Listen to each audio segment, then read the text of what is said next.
Hi, everyone. I'm Norma Hatfield from the Kinship Families Coalition of Kentucky, and we have been discussing a series of workshops in a curriculum that's called PASTA, or Parenting a Second Time Around. And you can check out our Facebook and our website at kinshipky.org, and you can look at every single one of them. There are 8 of them. Today, we are talking about the 8th workshop, which is called Living with Teens Can Be Challenging, which, by the way, we all know that is the case. And I'm here with Dr. David Weisenhorn, and he's going to share a little bit more about this. And David, why don't you start by introducing yourself? Sure. Hey, I'm David Weisenhorn. I am a senior parenting and child development specialist at the University of Kentucky. I'm in the Department of Family and Consumer Sciences Extension. What's unique about the extension, the arm of extension, is that there's an extension office in all 120 counties of Kentucky. And so this program is just one of the several programs that we offer to the community. And so this is that we're talking about PASTA, and we're talking specifically about living with teens and how that might be challenging. Those of you that haven't had the opportunity, it is challenging. And so just talking a little bit about what some of those challenges are, and specifically this workshop targets what are indicators, because teen behavior can be unusual considering how they've been behaving before. You're going to see a lot of isolation, a lot of need for privacy. And so some of these behaviors are normal, but they can also be indicators that maybe things aren't normal. And so how do I know between what's normal and what's not? Well, that's kind of what we talk about in this workshop, is understanding what stress indicators might be and how to have maybe those difficult conversations. We're also, in a time of life where we're going to need to talk about sex and drugs, and how to start those conversations, what to do if we suspect that there might be some use. And so some really good, important information, helping to identify risky behaviors, talking about understanding social media. If some of our kinship families are not of the generation where social media was anything within the realm of understanding for them when they were young. And so trying to get a hold of that, Norma, I see you pointing to yourself, just trying to get some understanding and basic understanding, how to set up a Facebook page, how to maybe track some of the social media that your teenage grandchildren or kinship family that you're in responsibility of, how to track some of the stuff that they're doing. That's part of what gets discussed in this workshop. So this is, when you go, you should assume this is a safe place to share, because we just talked about a lot of topics when you're thinking about teens that you might want to talk about, and people need to feel comfortable. And then as a caregiver, a kinship caregiver, it's a little more complex at times. And I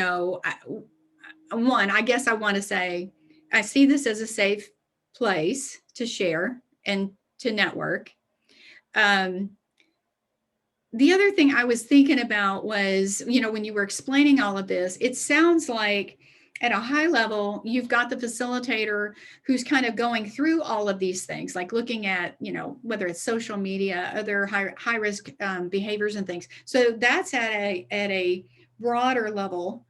But then what I see is the real value of this, support infrastructure or network of all the kinship families coming together, is that then you can go into examples of things that you have dealt with or that you're going to be dealing with that may not be specifically in the class list. Yeah, correct. What I shared with you are just some of the topics that get brought up.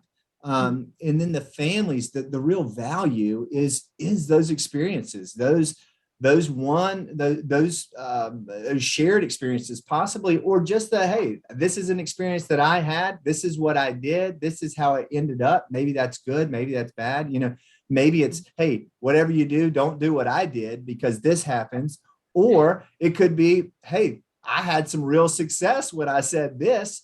And so the value is in the groups that are participating. And I want to go back because I think you brought up a really good point, and you said, wow, what I heard you saying was, this is really vulnerable topics. Mhm. And if I'm confessing or sharing some of the things that I'm going on, is that safe? This is one of the reasons this is workshop number 8. Hey, by the time you get to this content, you have already established a real trust among those that are in the group. You all know each other well. You've probably, if it's workshop 8 and you just went at 2 hours of workshop, you've already spent 16 hours together, or roughly 14 hours together. You're eating a meal, you're sharing your heart, you're talking about some other issues that have gone on within your family structure. And so you've gotten to the point of being comfortable with one another and really establishing that trust. And that's why these are some of the later topics, so that people can gain that understanding and respect for one another, so that we know when we share things, it's not going beyond the group, because that's the value. And I think some of the strength in that group. Yeah, I can tell you that for me, when my kiddos went into the system and I went to my first support group just to kind of learn and gather information and things like that, I felt very vulnerable, more than I wanted to admit. And I didn't have a lot to say at first. I wasn't comfortable sharing, but there's something about listening to other people and their experiences and that authenticity, where you connect and you say, they do get it, they do know. And then that's what got me to start opening up. And then the next thing you know, I'm talking to the new person in the group, and it just builds upon, that support link just gets, stronger and stronger, and it really builds. And like you said, when you think about 8 classes, you're really building a tight network and support structure there that is going to go beyond this. It's going to go beyond. For sure. And one of the things we mentioned is that the classes do run on average at 2 hours a class, but depending on the size of the group, depending on the needs of the group, and that's really important. I come back to that because I really want to stress that is the group members set the pace of this group. If they need to talk about one topic for more than 2 hours, maybe we have to talk 6 hours. Maybe we meet 3 times and we're still talking about living with teens or challenging. That's totally okay. And a lot of times that's what it takes. It's going to be the group that kind of moves the group along. So we talk in terms of, there's only 8 workshops and they're 2 hours a piece, but I want everybody to know that a lot of times there's more conversation. These conversations open up and they create more conversation about topics that aren't in the outline, so to speak, and that are as equally as important, and will certainly get the time that's necessary. Norma, you said when you reflected that when you attended a group, you said you were kind of quiet and you were feeling really vulnerable and maybe not really feeling comfortable sharing. I want everybody to hear that is completely normal. If you want to come to this group, but you're fearful that you're going to have to share things that you don't feel comfortable, I want to put you at ease. That's not at all why these groups exist. If you want to come and just sit quietly in the back, you're welcome to do that.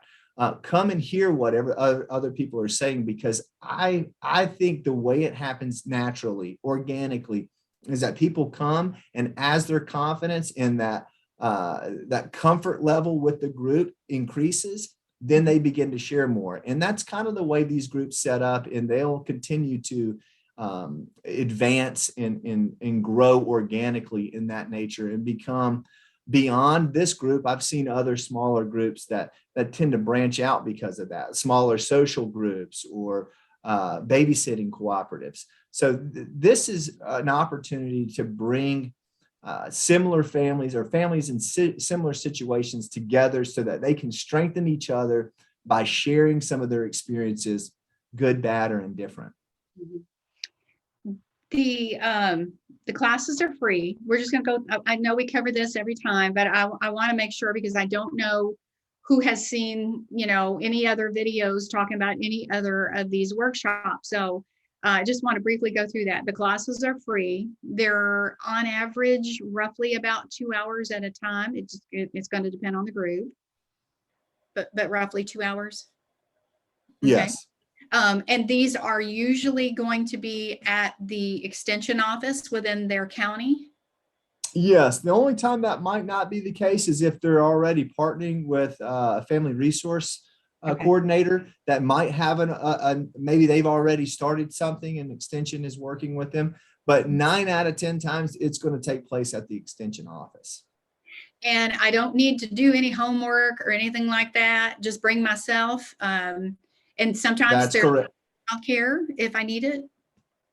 That's correct. Yeah, depending on the times of those groups, the agent should be really cognizant about what time of day they're having that group. They understand that there are barriers and challenges to coming to groups. One is childcare. Two might be a meal. And so what happens when we're looking, maybe that group is happening during the school times so that the child is in school and maybe that grandparent or kinship parent is able to get to the group without needs of childcare. That's one way I've seen them done. I've also seen them done in the evenings where maybe they order in pizza or they have a meal prepared, and there's another agent, a 4-H agent might have a program for the children, so that they're also involved in some other activity that would free up the kinship families to come and attend and be present. Now, the facilitators, I just wanted you to kind of go over that just a little bit. What is the expectation if I'm a grandparent and I show up? What kind of expectation should I have in regards to that facilitator? They're not going to be my therapist, as an example. They're going to be there to help facilitate and support, correct?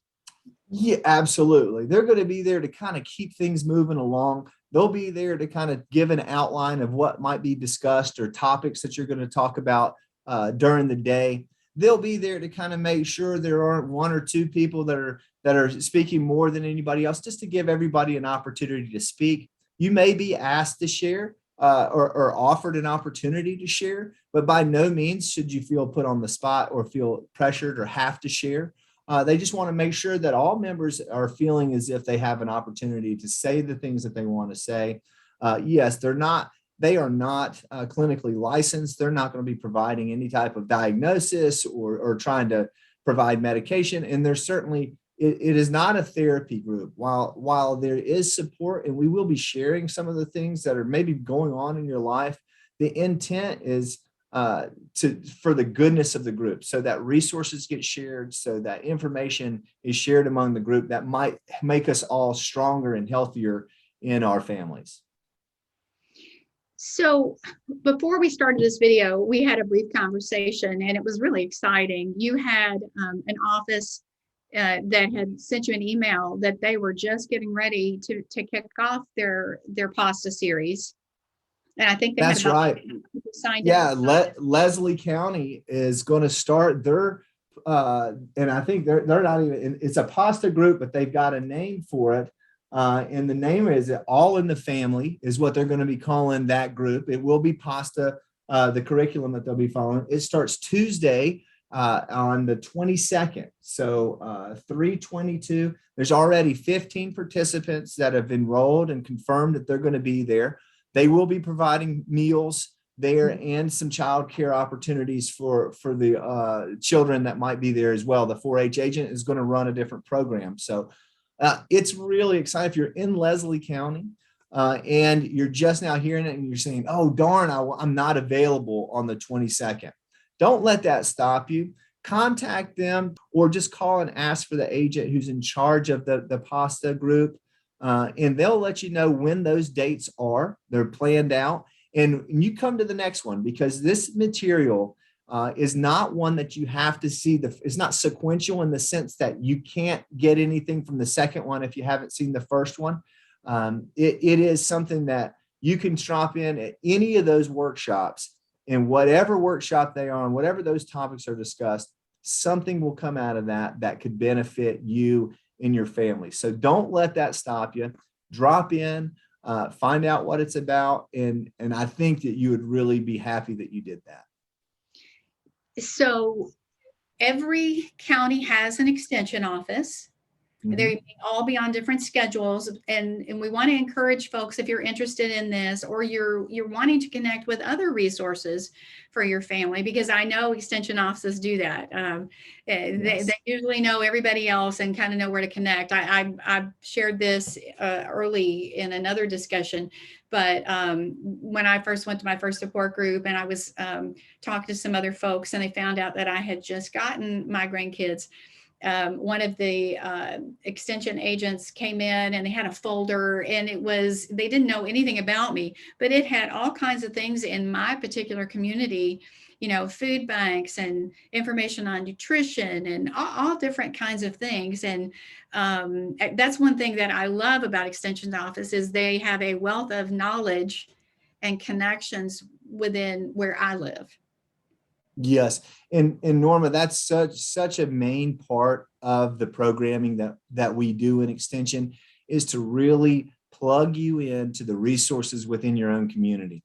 Our key is not trying to have you drive 2 counties away to get this, or you just got to go to Lexington to get that, or Louisville to get that. We want you to know what is in your county. And if there is a need that you have, part of this group is to help identify what those needs are, so that that agent who's facilitating these discussions can go and do their homework and say, hey, I have a folder for you, because here are some things that might be helpful. And it's not to pry. So if there are things that you feel like, I don't want to really divulge this information, that we understand that. The agent is going to work hard to say, hey, here are some resources that have helped other families that are in similar situations. Take what you like, leave the rest. By no means feel offended if we put something in there that you don't need. It's strictly based on, here are the resources within the community that may benefit you. Yeah. And I will tell you, one, I was a little surprised because I wasn't expecting any of that. But, when I went through it, there were things that were helpful for me, depending on the age of the kids. And there were things that I didn't use, but it was all there and I got to choose. And I think that's the thing, is having the information, having some choices when you're really not sure where to go next. Yeah. And so I wanted to make sure that folks understood there is an office in every single county. Give them a call. If there's not a class running at this particular time, that you call, request a class, and they'll see what they can do. Correct? Yes. And that's really important too. I know that it's hard to ask. Sometimes I have a hard time asking for help or saying, hey, I need this. But that is the case. A lot of times these classes, even if there's already one going, if there are enough people that need the course or have asked for the course, we'll run it again. And so being able to identify, hey, there's a need here, we want to address that need. And so some extension agents, they might say, hey, I'm going to run this course. This is what I have. Others might say, I'll wait until I find out who needs that course within the community. So please do not hesitate. That if you call your extension office and you find out there's not currently a PASTA course that's running, please request it, because that's how these things get running. Yeah. And like you said, it was Leslie County, right? 15 people already signed up. Yeah. So it can be in our counties as well. And they're greatly needed, because the number of kinship families in Kentucky is pretty high. It's always been high, it feels like. So we want to make sure the resources are out there for those that need it. So what I did want to do, and just bear with me because I'm going to read these really quick. I couldn't memorize them all. But we're talking about PASTA, parenting a second time around. And I'm just going to go through the titles of all these different workshops, so that way everybody can go and look at a little video, and that we posted, hear a little more discussion, or just when you're talking to your extension agent, you have a little more information. Or even if you are someone that could partner and you're interested to kind of know a little bit more, like a family resource coordinator or someone that's running a support group. So these 8 classes or 8 workshops are called It Wasn't Supposed to Be Like This, Getting to Know You, rebuilding a family. Discipline is not a dirty word, but it might look different today. Legal concerns of relatives raising grandchildren, standing up for grandparents and grandchildren's rights, grandparents and teens living together. And today we were talking about the 8th workshop, which is living with teens can be challenging. David, first of all, I have to say thank you for spending a lot of time with me on all these videos, talking about all this and sharing all the information. Also, we're so grateful for all the extension office agents that are out there on the ground doing the work and servicing so many families that are in Kentucky that do need help. You know, it may not be the same level or complexity from one family to another, but it's information and then resources depending on where those needs are. And we're just so grateful. Everything about PASTA will be on our website at kinshipky.org. We also will have the information where you can connect to your local county agent's office. And we also will have all of this on social media so that you can go back and look at any of these videos and this discussion anytime in the near future. So thank you so much, David. We really appreciate it. No, it is such a pleasure. And thank you for championing these families. You truly are a gift to Kentucky and to the Kinship family. So thank you for all your work you do. We are happy to be working together to help build Kentucky's strong families. Yeah, thank you. The partnership is fantastic. I think there's a lot more we can do in the future, but PASTA is certainly a vehicle to get us out the gate and moving a little more quickly. So please, please, please check out PASTA, call your local office and get some more information. And we will connect you or other families to these kinds of resources that are available. Thank you so much. And we wish everybody the best.